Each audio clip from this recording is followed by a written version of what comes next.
Challenging yourself as an artist is an art form on its own. You can only become better as an artist and grow if you branch out a little bit. And in this video I'm definitely going to challenge myself because I'm going to paint something in oil. And I've done a lot of oil paintings in the past. It was like a few years ago, I think like 3 years ago I did my last oil painting. And the first step, like with every drawing or painting, is of course to get some reference. And I really love the way these coffee swirls are created. And I'm using a glass mug from a very famous Swedish furniture supplier.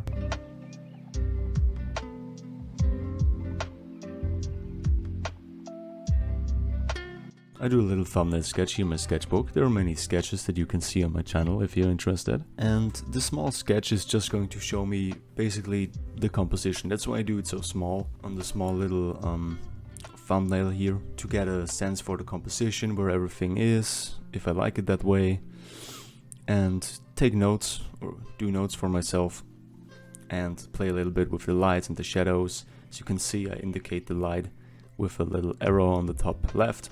Too caught up in details as always. But yeah, this little thumbnail sketch is important because it's going to show you if the big painting is going to work. Now it's time to do some laundry. No, just kidding. I'm just sorting out some old oil pens so I can do a small, quick little acrylic painting just to see if everything works the way I want it to before I get into the big painting with oil.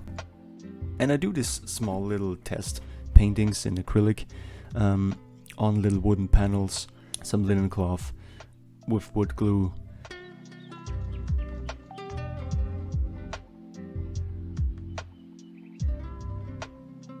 And yeah, I could seal the wood right away and just paint on it with gesso, but I like this linen approach and I'm gonna reuse them. You know, I paint over them with this acrylic gesso over and over again, and then stain them with very watered down acrylic paint. And yeah, again, what I'm doing right here is just a small little acrylic painting, because at that point I haven't painted in a very long time, and so that was important. And yeah, just going completely loose, not paying attention to a lot of things, just paying attention to the composition and the colors and the placement of everything. That's what's important here. So just very quick, and again experimenting a little bit with the glass, seeing how I can do that, taking notes and just getting into the flow of everything.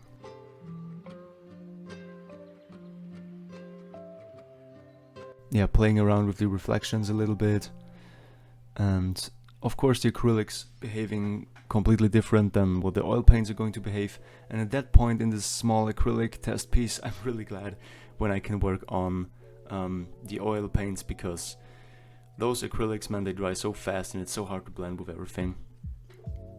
So yeah, setting up everything, setting up the easel.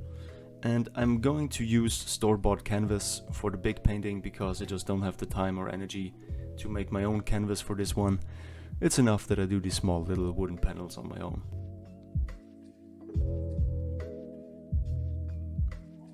Yeah, staining it in a very light brownish tone, just to make the dark of the background really pop. Yeah, putting on some headphones. And then we start the most important part of the painting, and that is the drawing, the underdrawing. Because that is going to determine where everything is and if your painting is going to work. Especially in the sense of proportions. Really take your time with this underdrawing and make sure that everything is placed where you want it to. And yeah, don't get too caught up in details. That's a mistake I always do.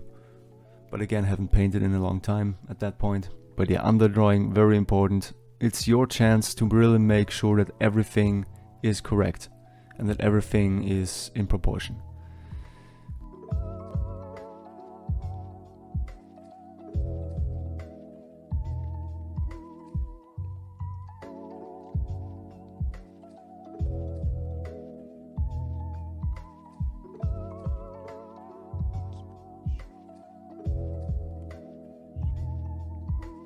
Good.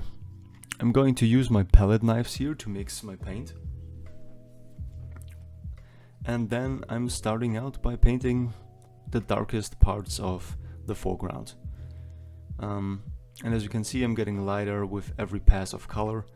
I'm not blending too much, just laying it down, blending it a little bit here and there.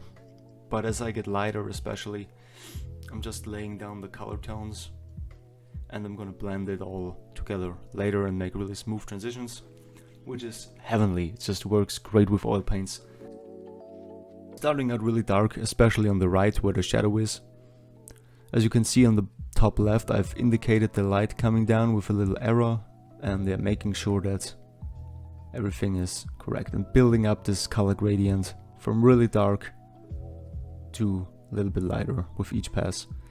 I'm not worrying about blending too much, trying to blend here and there, but just laying it down.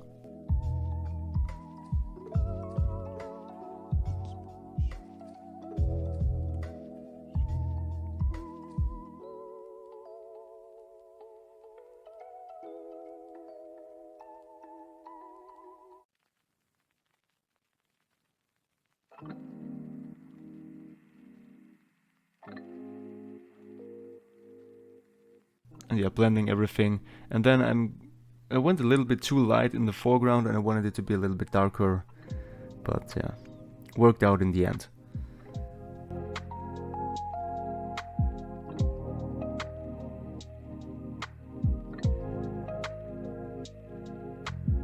Good, and now I'm painting the glass, and painting the glass was a little bit of a challenge. And I did make some mistakes in the beginning that you're going to see right now. But I just laid down the basic colors first and foremost. And now, as you can see, I'm trying to get some transparency here by painting just a little bit of a washed out tone of the background on the glass. So it's clear that it's see-through, it's glass, and I want to create this illusion. But at the same time, of course, the glass changes the color a little bit. It makes it a little bit murky and everything. And now starting out to really trying to make it transparent, as you can see. Also, I made a little bit of a mistake with the lighting, with the shadow of the glass. As you can see, like there's some shadow peeking through here. There's some shadow coming from somewhere where there is no glass at all in the background. But I'm going to fix that later. Or basically it's the last thing that I'm going to fix, because it's the last thing about this painting that I noticed that's not correct. And always thinking about that the glass is being hit by the light everywhere. You know, a glass is reflective everywhere. So even the slightest light is going to be picked up from every direction. And making sure that it's just a tiny bit distorted. Painting in the coffee. Painting in the coffee was so much fun, because I could really play around with these reddish, yellowish, brownish tones. And even for the coffee, like the darkest tone of coffee, right on the bottom of it, I did not use black. It's very important to not use black, especially on organic things like that. I just used burnt umber, so really dark brown, mixed with ultramarine blue, so really dark blue, to create this really, really dark brown. Okay, this is not black. This is just really, really dark brown. And you can notice, right? Never use black straight out of the bottle.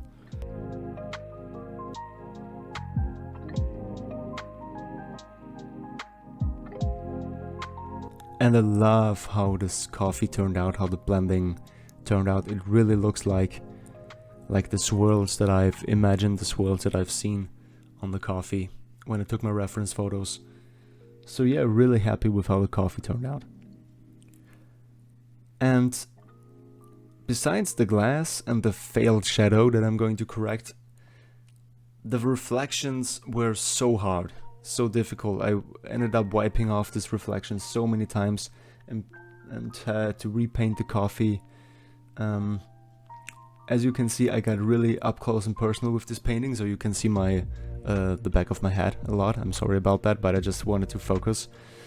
And the reflection gave me a really hard time, because of course I wanted to create the illusion of the glass being wider on top and then tempering down, so, and being three-dimensional and round and everything.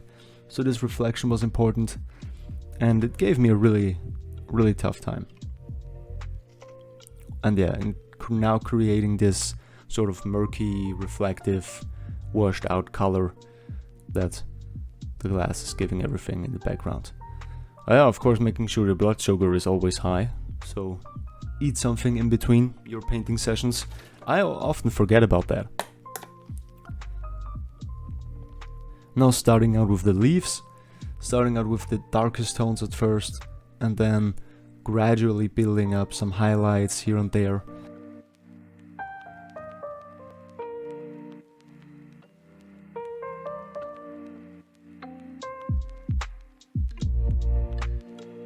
I lost some footage on there, I'm sorry. But basically, as you can see, the paint strokes of the leaves are going in the direction of where the leaf sort of spreads out, and where you have these little veins here and there.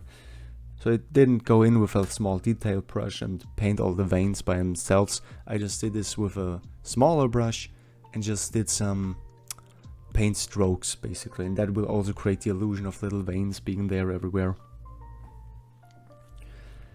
Now taking some really dark brown, again, not black, just really dark brown, and painting in the shadow and the basic tone of the coffee beans, as you can see here. And the coffee beans were fun to paint, just like the coffee in the glass mug was fun to paint. Maybe I'm just a big fan of coffee and that's why, but it's the most rewarding part along with the coffee, because you first of all just create this really dark brown clump, and then you pick out the single coffee beans here and there and build up the reflection on them, because coffee beans are kind of not reflective, but they shine a little bit, and then gradually building up the light hitting them. And this little thing that they have in the middle where the coffee beans are split, it really indicating that and making there you can see it really nice. After working on the shadows, I create a lot of separation in the coffee beans, you know, where they're split in the middle. Make sure that the light is hitting them from everywhere where the light is hitting them in real life, of course. So the light is hitting them on the outside, and then you have the split in the middle, and then of course again the light is hitting the part after the split. I hope that makes sense somehow. Yeah, there's my setup. Just a ton of paint everywhere here, and used rags and pliers to ply open some long closed oil paints. Having my tablet for reference, and then this light box here that I really love. Time to take out my makeup brushes. Those makeup brushes were a great investment. I originally bought them for my miniature painting, but they work just as well for oil painting and especially for blending.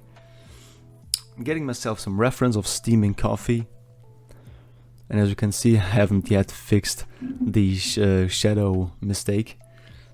I'm gonna do that soon, but first of all I want to get done with the steam.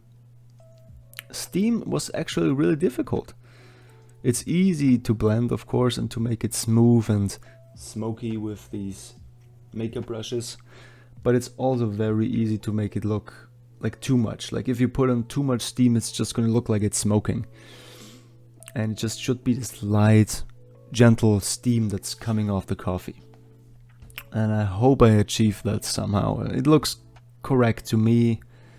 But yeah, I spent a lot of time on that actually.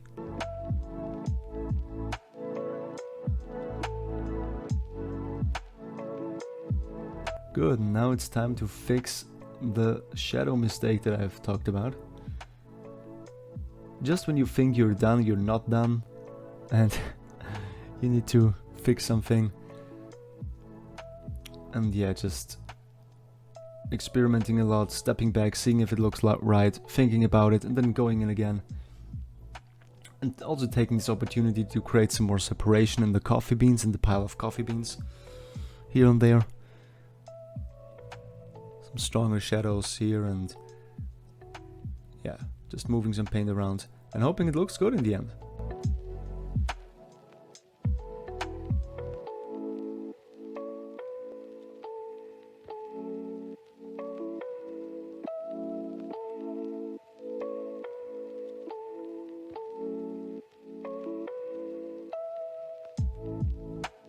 Some more shadow on the bottom of the glass, and yeah, this is how I'm going to leave it. I hope this looks correct.